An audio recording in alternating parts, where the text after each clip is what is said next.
Hi, we shall continue with the visual rehab for children, yeah? Okay, so we're going to continue with the children's one. So when it comes to children, right, it's not like alone handling the child.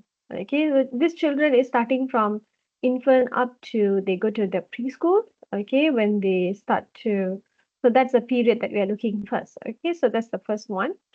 But when we are dealing with patients who are uh, children, right? Okay, it's not involving only the kid, but also involving the families. Okay, supporting the families is also one of the uh, uh, management that we provide in the low vision services.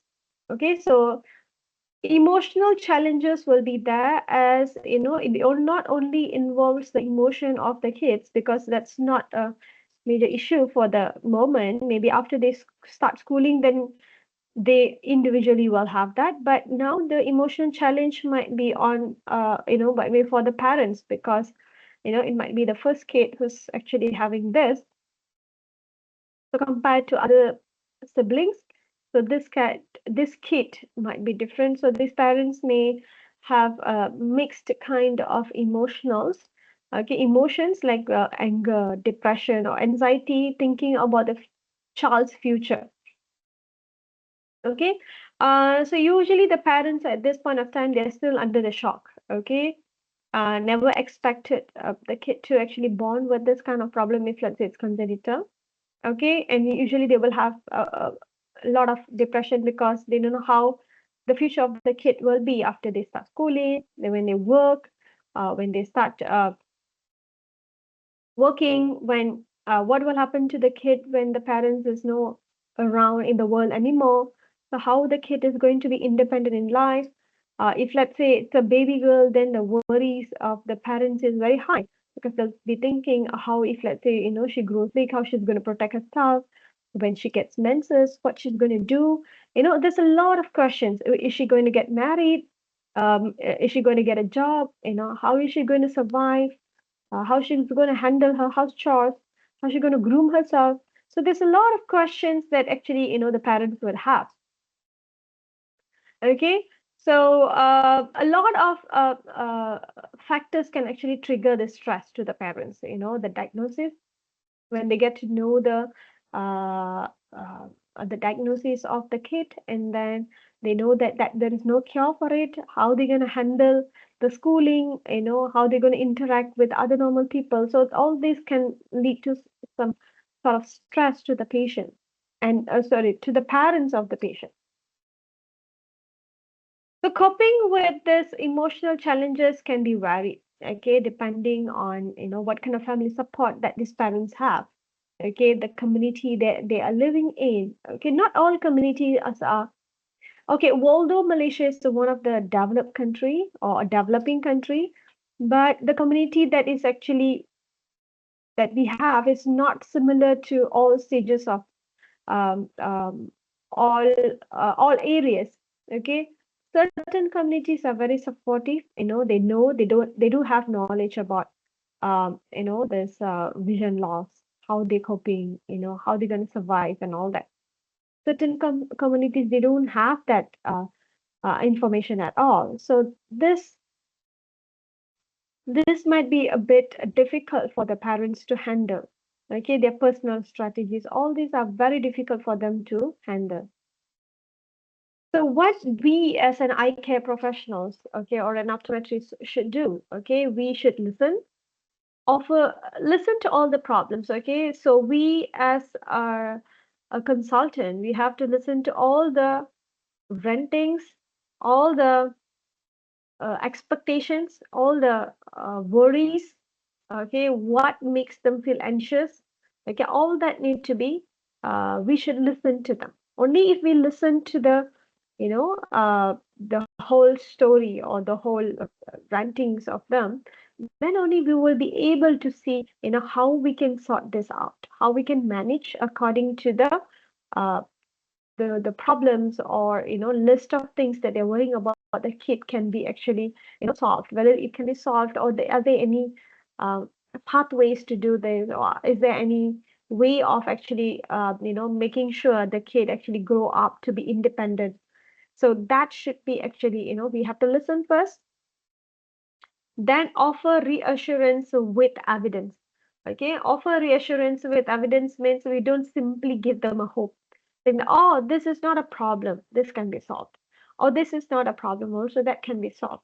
Okay, we are just we are offering them reassurance based on the evidence. Okay, if let's say the patient is complaining that, okay, I'm having a baby girl. My worry is how is she going to handle menses in future? She can't see.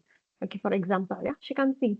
Then you have to give them assurance that, we do have a training center in maybe where they are taught on how to be independent and grooming themselves without depending on anyone.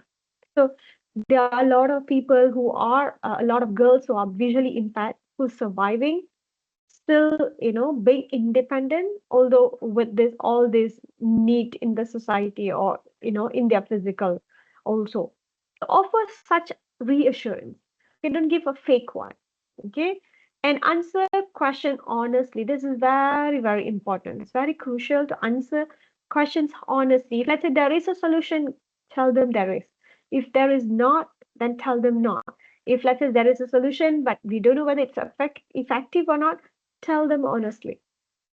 Okay, so that's how we deal with emotional challenges that is actually facing by the parent or the individual themselves, by listening, offering reassurance, and also answer the questions honestly. That's very important. Okay, but when we are dealing with this kids, right, affection and bonding is very important. Okay, when dealing with kids, the rapport with the kids has to be built so that the kid will be cooperative, or at least, able to, participate in the assessment, although it's not going to be like um, a true interaction or communication, because we don't expect them to have like a verbal communication much because they're still developing with that. But at least they allow, you know, us as an eye care practitioner to, hold them, touch them, okay, listen to us, follow our instructions. So this kind of thing, the simple, short, basics one they're able to do. So to enable to get that, the eye care practitioner has to have like a good affection and bonding with the kid.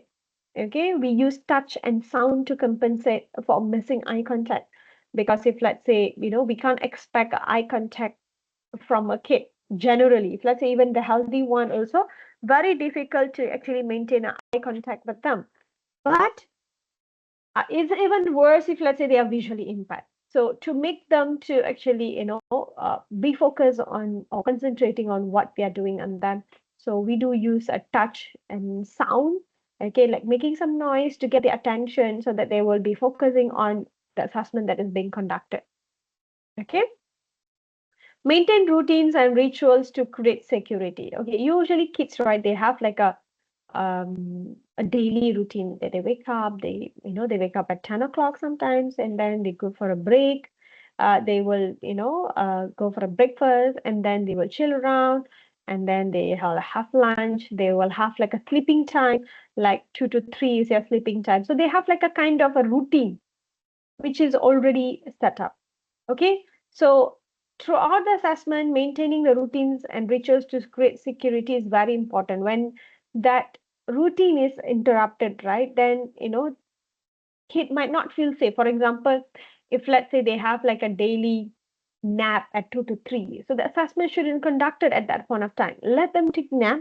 Okay, conduct the consultation with the parents first by doing history taking and all that, while waiting for the kid to have a good nap from 2 to 3, or make appointment, okay, based on their napping time or resting time, okay, so that we can get an uh, so that we can get a good assessment results. If let's say you're planning to do one, if let's say you're expecting the kid to cooperate with us, then we have to do it in the correct time. Engage in physical play to develop balance and posture. Okay, so it's very important to engage, in physical play, like play with them to develop the balance and posture. Okay, this is very important. Okay,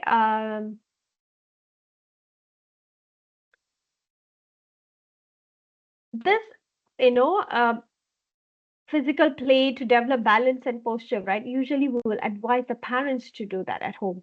Okay. So do, encourage them to play more, do physical activities. It can be any simple activities like playing, like playing masa masa or playing with the toys, if let's say they have like superhero toys and all, they'll play with that.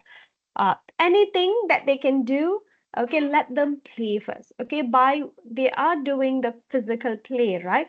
It can actually enhance development of the balance and posture. Okay, so we as an eye care practitioner, we do, or when we want to do assessment, we make touch, we make a sound to make sure that they are, listening to us, and then we also make sure that, assessment is not conducted in certain thing, certain time and all that, right? While the parents also do the same at home. Okay, if let's say they know that, while they're playing with the kid at home, they are, losing the eye contact, they're losing the focus, and try to use the touch method, sound, making sound to make sure that they get back to focus. If let's say you're playing with them, make sure that they have like a, a routine, like, they wake up at this time, they go back at this time, and in between they have like, period of time to do certain activities. So that will actually, in the clinic, it will actually create a security because we don't interrupt their rituals. Okay, at home also the same, so that, we can lessen up the tantrums that they throw because their routines are being affected. Okay, and also engaging in physical play to develop balance and posture, because it's very important. Sometimes, the push that they have, while they are playing, activities at home, right? When they do something that they really want to, they're really interested in like playing toys and all that. When we actually, add on this, physical play with them, that will develop the balance of posture. Because if let's say we put a toy like a few, a few centimeters away from the kid, so they will actually try to fight to actually reach the toy. So that walking and the mobility, or playing with this, it will automatically develop the balance and posture for the kid, which will be very helpful. Okay, so this is what the families can do back at home, and when we actually bring them to the clinic, we have to actually maintain this. Okay, so that we are not, messing up with the kid. Okay, that's very important.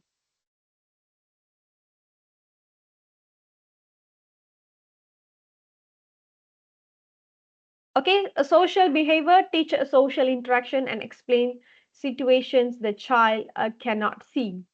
Okay, so this is the important one that the parents have to know. Okay, so the parents have to teach the social interaction. Okay, mingling around with other kids. Okay, if let's say the child question them why I cannot do this while, my friend can do this, then explain the kid, because at this point of time, right, at the age of like 4, 5, and 6, right, that's the time that they ask a lot of questions because they're learning the world. Okay, so during that time, that period of time, right, so the parents are the one that is responsible for this. Okay, they have to actually initiate the social interaction. They have to explain the situations to the child, why they cannot see, why they cannot do certain activities. All that need to be taught to the patients. Okay, and avoid being overprotection. There are certain parents who doesn't allow them, to mingle around with other people, scared that they will be discriminated, or they don't even bring them to playground because they want to look odd in front of others. No, that's a wrong thing, that some parents who does that. Okay, so while when we actually encourage them to do all the stuff by themselves, we are encouraging, them to be independent. Okay, we are giving them the life of a normal person, what with restriction. Okay, You can allow them to do anything, but with the clear rules. Okay, if let's say you want to do it by yourself, you have to do it as A, B, C. Okay, so not protecting them, but giving them a correct, rules or clear rules on how to perform that activity, and then make sure that they follow that. Okay, so that is the social behavior that is, lacking in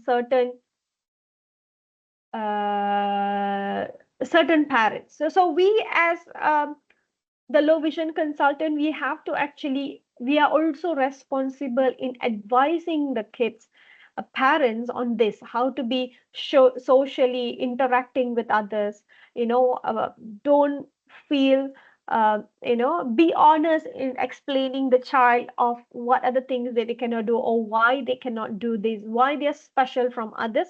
Because I've seen parents coming to the clinic here in Segi, where they actually do this. Okay, they ask me questions. My daughter is already questioning me. Okay, why am I different from others?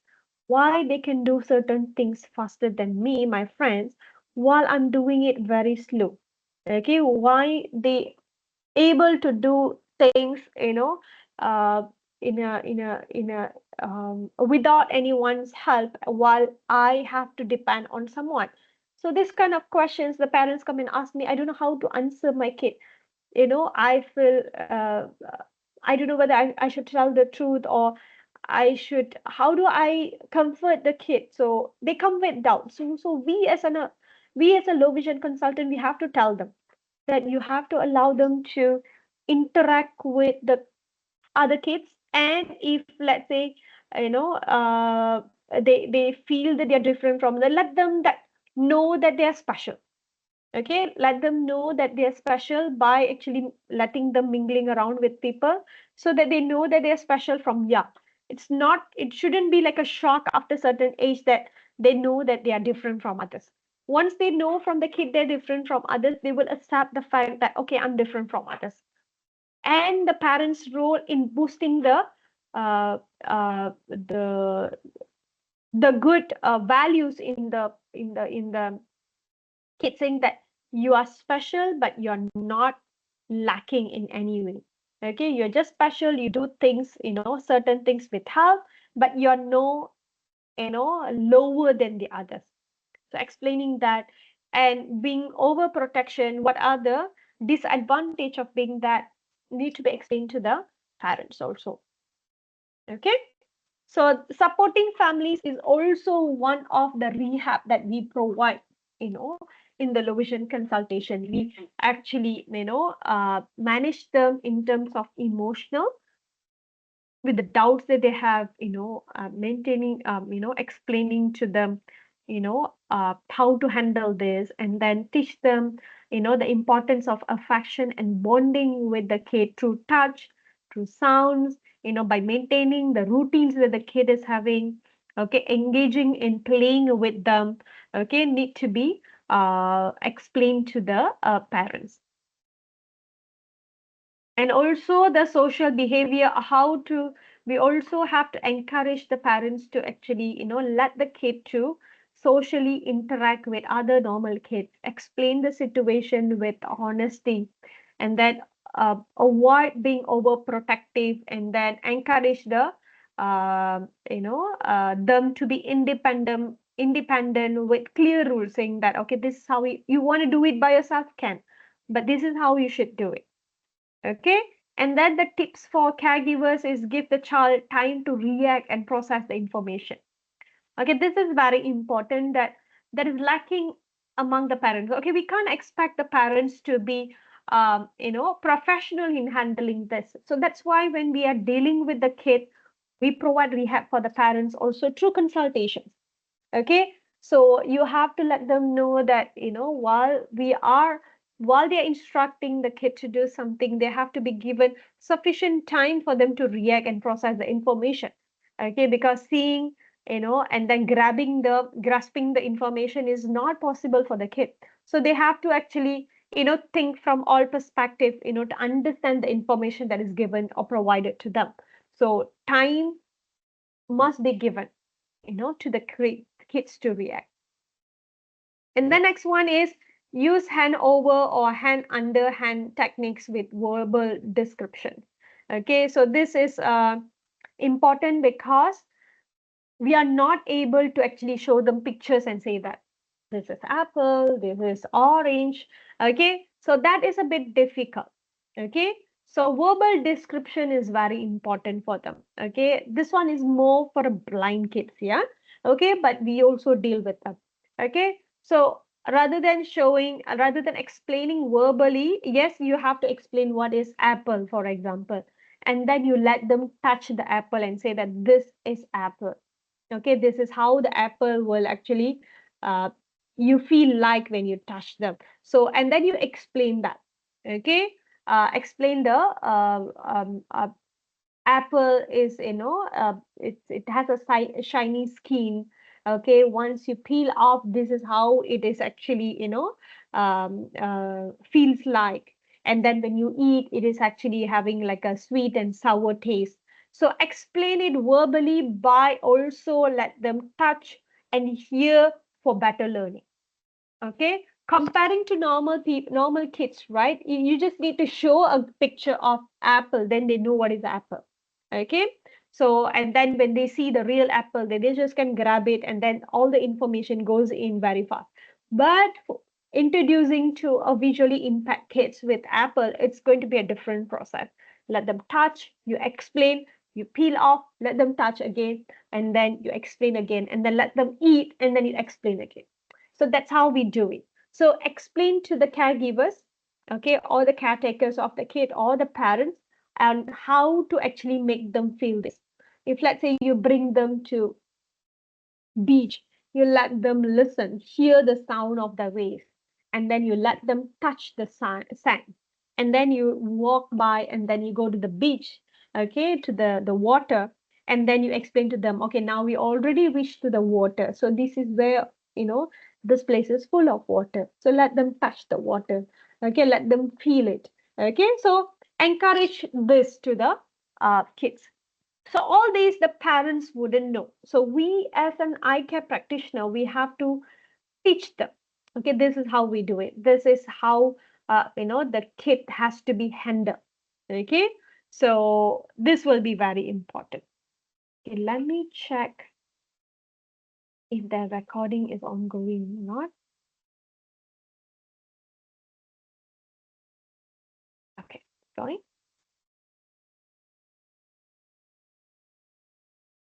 Okay, so promoting development. Okay, this is okay. Whatever that we are doing in a vision rehab, right? We are just enhancing the normal development. We are not developing something extra. Okay. Whatever that's supposed to happen in a normal way, right? It is restricted for the kids. Okay. So now we're going to look at what are the challenges that usually a kid would have. A kid would have. Okay. Orientation in space difficult without vision. Okay, requiring more time and training. Okay, orientation means, for them to know what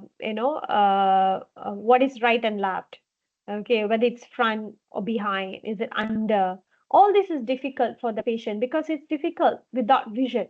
Because if let's say kids, right, you just need to show a picture on the book, then we can learn whether it's the top, is it bottom, okay, is it right and left.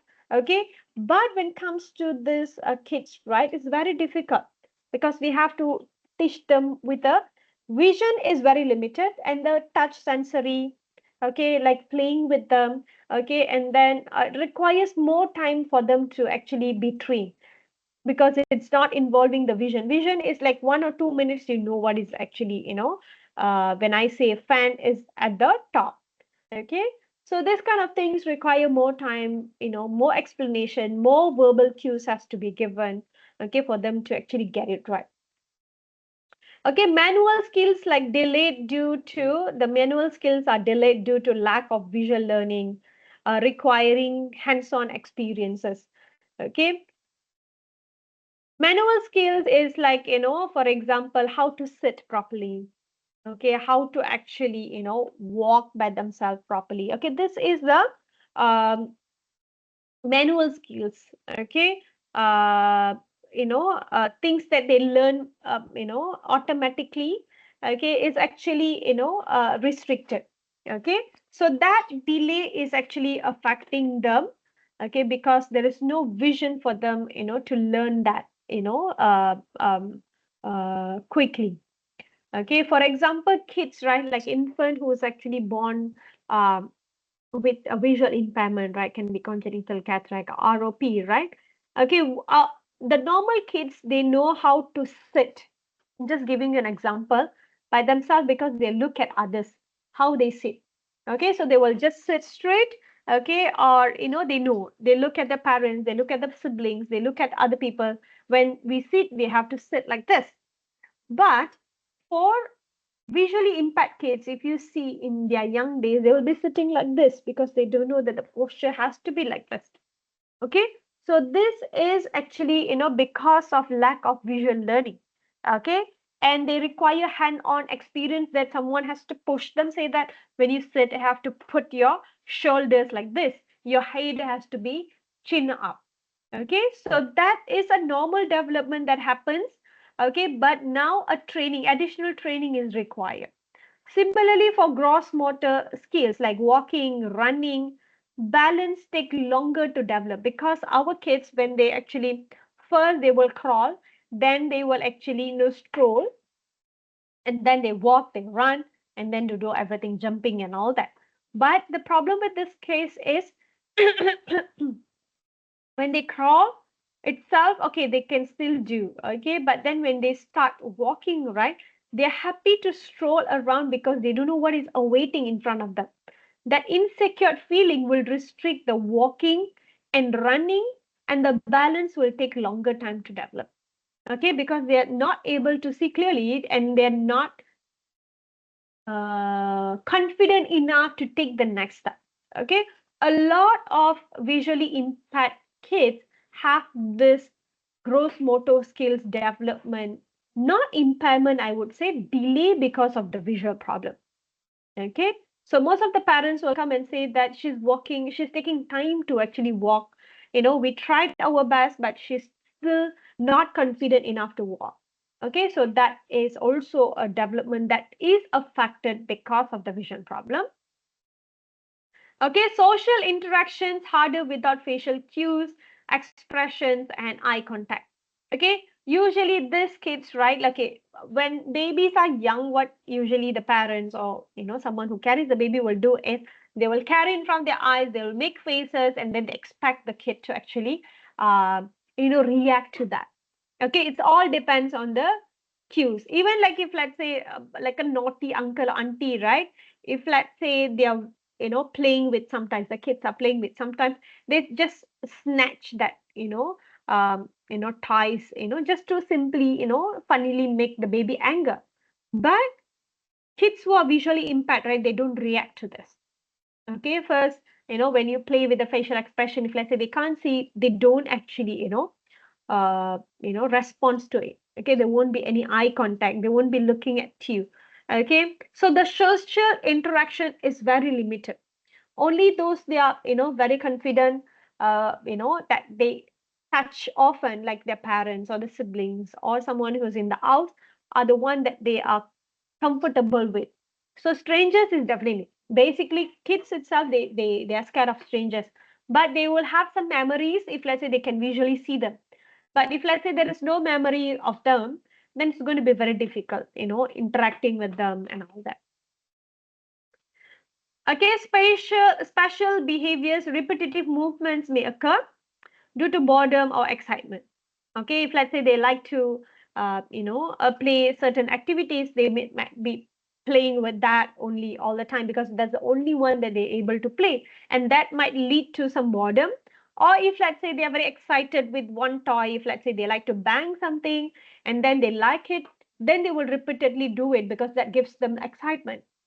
So this special behaviors is because the activities that they can do is very limited.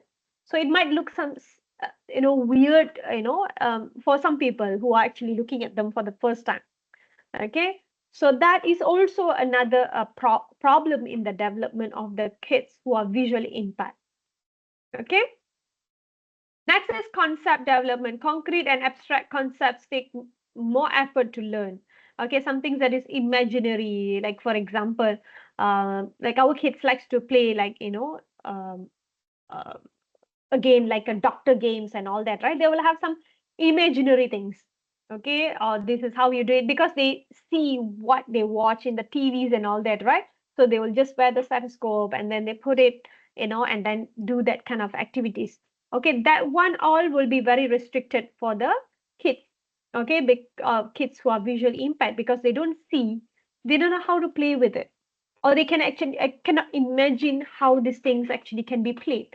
Okay, so that will need more effort, like to learn, like maybe someone, the parents or the caretaker has to put them on the stethoscope and then teach them, this is how you do it, this is what you actually assessing me playfully. So all that is a bit challenging. So a lot of things, you might say that only the vision is affected, but when we look at, when the vision is impaired for this kid, right, the orientation, the movement, okay, will be restricted, or will take longer time to actually develop. Okay, the manual skills, like a basic things like how to sit, all that will be affected. Gross skill, walking, running, and balance will take longer time to develop. Social interaction, because they cannot see the facial cues, expression, okay, no eye contact, so it's very difficult to actually dealing with them. And then they would have certain special behaviors, because they either they are bored or they're excited with the toys that they're playing, and also the like the imaginary kind of playfulness that usually kids will have, you know while they play the doctor games or the masak games and all that, right? That will be a bit, um, it will take some effort to learn that. But okay, how to actually make all this development to occur? Okay, we are not going to fasten the development, but we are actually initiating the development. Okay, we are assisting the development. Okay, it's very important to assist the development, because uh, it helps the children to develop the motor, social, and cognitive skill. Because when we teach them like a serious class, right? Okay, you have to do this, you have to do that and all that, right? So it's going to be difficult. Okay, but if, let's say, while playing with them, we give them some instruction, right, they will be excitedly follow the instruction, because they want to play the game. Okay, they want to play the toys, they want to play whatever that is being placed in front of them. So this is actually uh, simultaneously will actually develop this motor, social, and cognitive skill. So playing with kids who are visually impaired is not only make them happy, also we help them to develop the motor, social, and cognitive skill. Okay, while playing, we teach them on how to actually do this certain activities, how to hold the toys, or how to throw the toys, or how to go and snap the toys, all that kind of things will be taught. So they will use all this, skills, and that eventually help them to develop the basic, development that they should have for their age. Okay, and they also, when we are teaching them with this, plays, and giving them instruction on how to play with the toys and all that, so they learn through touch, sound, movement, and structured activities. So this has to be actually, the parents who are, or the givers who are actually, taking care of the kid, has to actually know how to use the touch, how to use the sound, how to use the movement, and the activities, can help them to, develop the basic skills that, basic development that they should have. Okay, so they have to adapt the play environments, to support learning.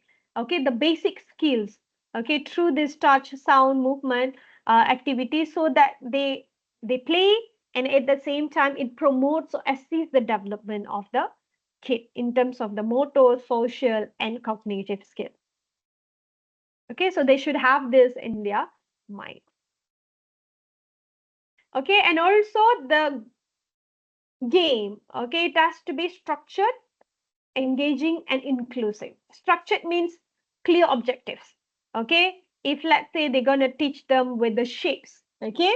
So today, we're going to teach them, okay, we're going to play with the toys with different shapes, for example. So let them know that today we're going to learn so the caregivers should have the clear objectives. Okay. So they're going to teach them on the shapes of the toys. Okay. And then they will make a routine. Okay, so maybe one day, then on alternate days, they will bring back the same toys, and then they will make it as a routine for them to identify the shapes of the toy. And it has to be very engaging. It cannot be the same activity that we do daily. Today, maybe we let them touch, we let them, hold the toys, and then, teach them what are the shapes on. Okay, maybe the next day we play a game that they have to pick um, um, the shape of the toys that you are instructing them. Okay, go get me a round shape toys from this box. Okay, so they will go and take it. So make it interactive and fun. Okay, and also inclusive. Okay, make sure that it only involves caregivers, family, and peers, the close circle people to actually, involved in this. Okay, but it can also be in the nurseries. If let's say, but the nursery also they have to have like a comfortable teacher. Okay, that they are very secure, when someone who they feel to be secured with. Okay, so also can be providing, playing with them with this. Okay, but whatever activities that we play, it has to be structured, engaging, and inclusive. Okay, so we as an eye care practitioner, we have to explain this to the parents, okay, or the caregivers. So when your kid is visually impaired, okay, these are the problems that they do have, okay, in terms of development. Okay, this development is actually, restricted because of the vision problem that they have. But it shouldn't be something, should be left, or to be ignored. Okay, this one should be, given in attention too. So how are we going to assist them with the development of this is by play, play with them for the development. Okay, so play with the kids for the development. Okay, which involves this motor, the idea is to develop the motor, social, and cognitive skills through touch, sound, and movement and structured activities, and also, adapting the play environment to support the learnings, so that this development of motor, social, and cognitive skills are assisted through the play. And to have that good play, it has to be structured, engaging, and inclusive. Okay, so this is what we should tell the um, parents. Okay, this is how we develop it. Okay, now we move on to the pre-verbal phase, sensory exploration. Okay, the pre-verbal phase is very difficult, challenging too, because they can't interact with us by talking. Okay, so before speaking, children with visual impairment explore through sound, touch, and movement. So what are the activities that we can do?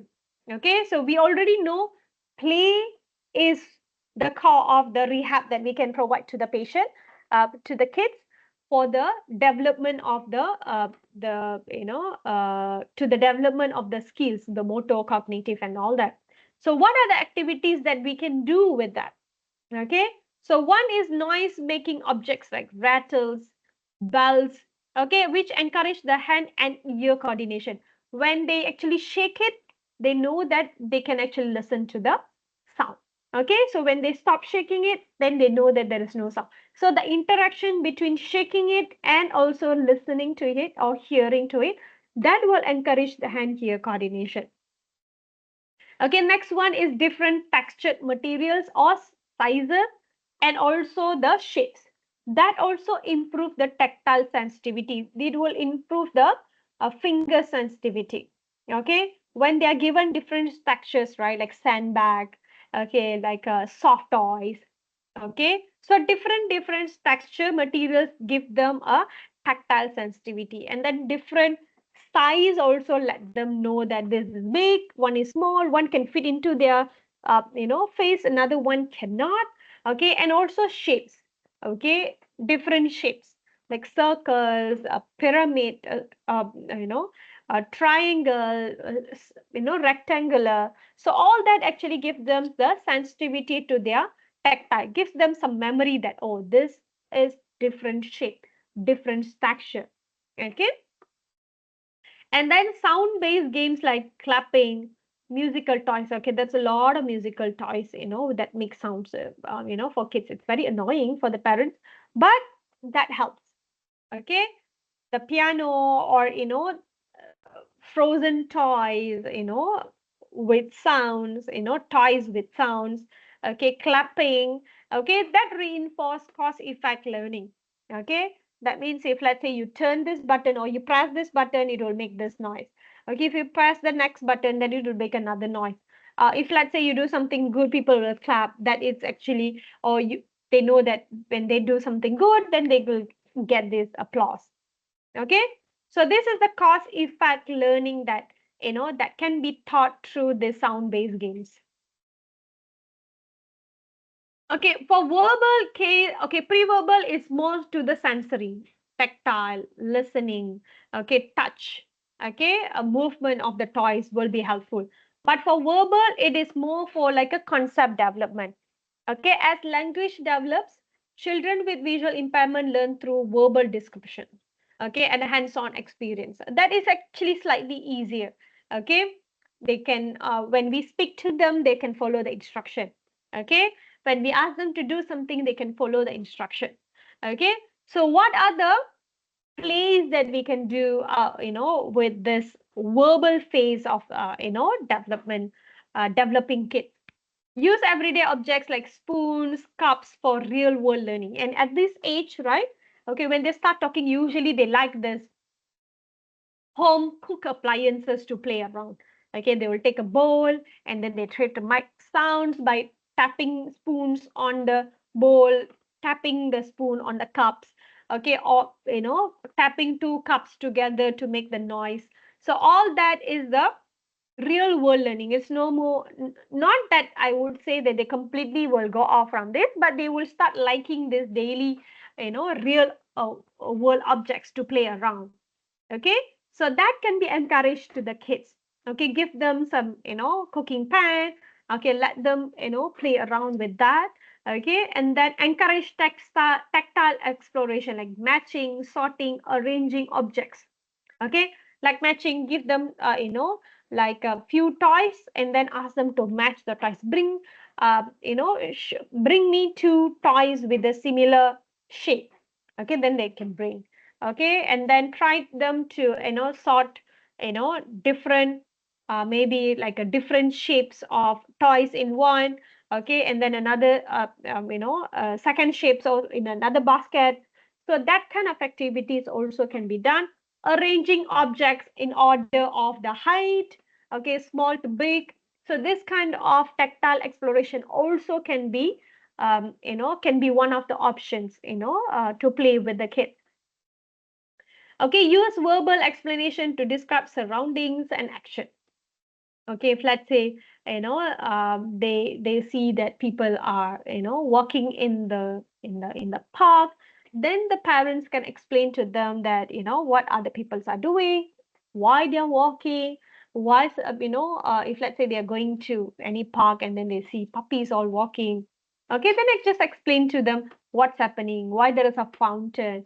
So all these can be explained, although it's not going to be like 100% the kid is going to take it to their mind, but talking to them, exploring the surrounding, by telling them what's happening around will give them the real world experience to the patients, what's happening surrounding them, what people are doing. So that will give a better cue uh, to the kids.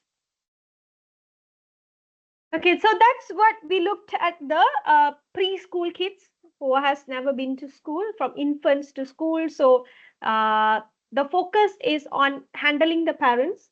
Okay, and the only rehab that we have for this kids is by playing with them so that we can develop their motor cognitive skills. Okay, so that is the whole idea of this, giving them the whatever that uh, games that we are playing with them, right?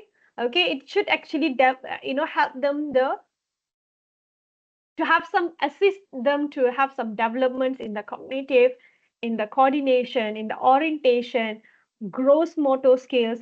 Okay, so that's a focus in the preschool, before school, kids, from infant until they go to school age, purely to assist them to develop the basic skills. Okay, then comes the school age children. So once they're already in the schooling, then things would be slightly different in terms of the rehab that we provide. But before school, it is all about playing with that toy. Okay, how we can actually use playing as a tool to give a rehab for the kid. And that rehab is provided by the parents. Okay, so that stage involves the parents, caregivers, and the kids, and also the toys that they play. Okay, so that three is involved in the rehab. Okay, so we as an eye care practitioner, we have to explain to the parents emotionally, tell them what are the problems that the kids would have because of this, and how do we actually, going to tackle that, and how that is actually because of the vision problem, how that is affecting their development, how this strategy by playing with them, we can actually assist the development of the other things like motor skill, cognitive skills, and all that. Okay, so that's the focus. Now coming to the school age children. Okay, schooling.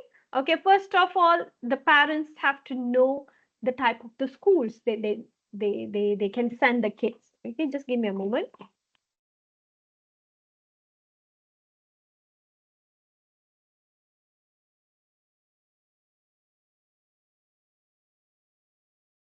Hmm. Okay, one thing that we have to know as an eye care practitioner. Okay, when it comes under rehab, right? Consultation is also under rehab. Okay, rehab is not only providing them like a strategy on how to actually improvise the vision, but consultation is also under rehab. Okay, that's why if you look at the previous slide, right? We do have like a consultation on how to emotionally, tackle the parents, how to support them. So that doesn't come under a special strategy for rehab, but it is a consultation where we have to also consult the parents. Okay, so now when we move to this school age children, right? One of the consultation that comes under rehab is the about the idea of the schooling. Okay, because I have seen many patients, parents that comes to my clinic and then ask for my opinion. Okay, this one especially happens before they shift from the preschool to the schooling. Okay, so usually they will come and get my opinion on, which school that I should, send my daughter or son to. Okay, so usually we don't recommend them. Okay, send them to school A, send them to school B. We give them the information about the school, the advantages and disadvantages of the school, and then let them decide what they want in, for their kid. Okay, because different parents have different motive, different parents have different plan for the kid. So we give them options, let them decide. Okay, so the schooling options that we have in our Malaysia is, one is the special school, blind school, another one is the mainstream school. Okay, so this in special school, the advantages is the materials and technical aids are available. Okay, they do have like CCTV, the desktop version. Okay, the school is specially built for visually impaired kids. So their school is full of rails. Okay, their canteen has rails. They have like a special path. Their walking pathways are all made for visually impaired kids. Okay, and so all the facilities in the schools are meant for the visually impaired kids. So that will be making the world of the kid easier. Okay, So second thing, the classmates all with a similar, disabilities. So either one is having a better vision, other one is having poorer vision only, but they are all, low vision and visually impaired. Okay, so they share the same story, so they are in the same, group of people, so that might be comfortable for them. Okay, and also the teachers that is in the schools are trained for attending uh, kids with visual impairment. So they are very well prepared, okay, to handle these kids, how to emotionally tackle them, or how to teach them in a proper way so that their learning uh, process is easier and then adaptable to their condition. Okay, so that will be the advantages. Okay, but the disadvantages is students are isolated physically and socially from their home and own community. Okay, because in the school they don't have any discrimination because everybody has the same problem. But when this kid actually, they start working in future, or when they're out of the school, right? Okay, they will actually face the discrimination in the real world. Okay, so when they go to the community, when they go to shopping complex, when they attend a family functions, they will be actually looked, not everyone, but there will be people who looked at them, who will look at them in a different perspective. So although in the school they don't have any issues, but when they face the reality, okay, they might not feel comfortable. Okay, they might get take some time to get adapted. If let's say they have some difficulty to get adapted, they might turn into a depression, because in the schooling, during the schooling days and all that, they were like, they don't know that they are different from others. Okay, so because they don't see that, but then once they are already in the real world, they might feel that they are lower than someone, or they might be, not lower, I would say special from others. Others can do more things, their things are very limited, so that kind of comparison, all that will happen. Okay, while the mainstream schools, right? Okay, students will be studying in the classroom with other normal kids. So they stay in their community. But the disadvantages is they wouldn't have this learning materials. Okay, they wouldn't have classmates who with similar. Okay, the risk of bullying is going to be high. The teachers are not well trained, to handle them.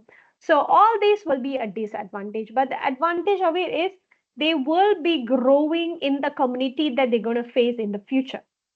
Okay, so that will be the advantage and disadvantage. We also have another school, okay, in the mainstream, where they call it as integrated school. So integrated school means, they will have this school with one building or one floor for the disabled kids. It's not only for visual impairment, it can be Down syndrome, special population. So that kind of kids will be there. So when they are there, so for certain subjects, they will actually mingle around with the other classes. Okay, so they will go for Malay language or English. Okay, or Pendidikan Moral or Pendidikan Islam. They will go to the normal. They will mingle with the normal kids, and they learn that. The subject. Okay. So when it comes to complicated one like math, science, and all that, they will study together with their group of kids.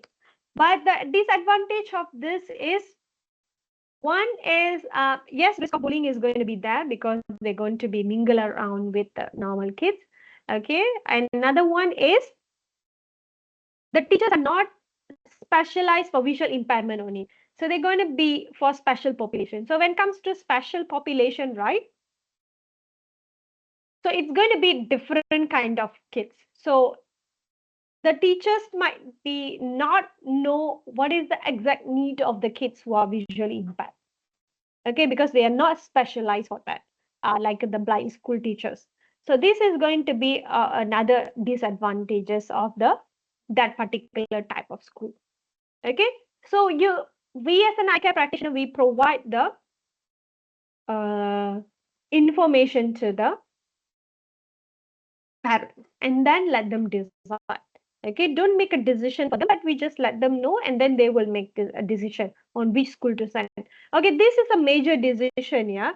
Okay, it is a major decision that the parents have to make, because if let's say they choose the wrong one in the beginning, then they're going to suffer a lot during the school days. Okay, so this consultation have to be given to the parent, even if already the kids already going to school, already they already registered, they already started. You still can give them options, because there's still time for them to change the school. Okay, so let them have the idea. Okay, and then let them decide. Okay, rather than they don't have idea at all about this.